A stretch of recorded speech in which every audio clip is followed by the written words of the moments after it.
The next measure of central tendency you'll learn about is the median, which is the score value within your data set that divides the number of cases or scores into two groups containing equal numbers of cases, so that exactly half of the score values are less in value than that number, and half are greater in value.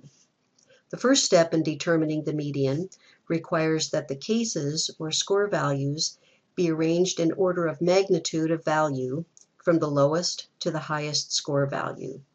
The next step is to determine whether you have an odd or an even number of scores.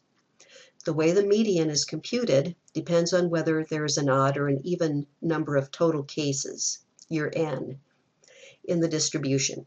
The key thing to remember is that the formulas shown on the slide are to be used as a roadmap to the case or score value located in the middle of your data set.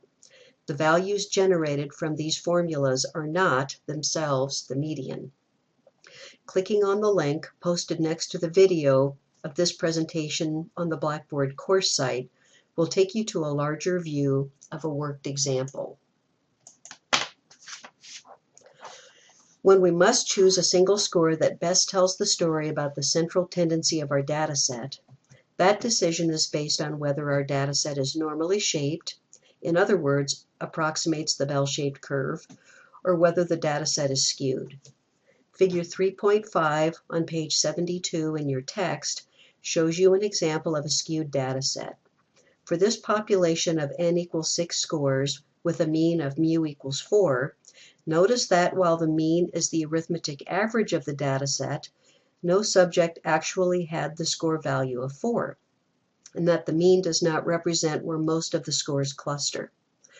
When you have a skewed data set, the median is a better choice for a measure of central tendency than the mean.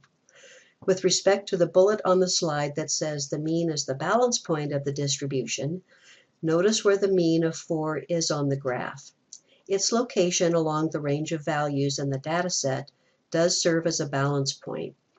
In contrast with the median serving as the midpoint of a distribution, notice where the median of 2.5 is located.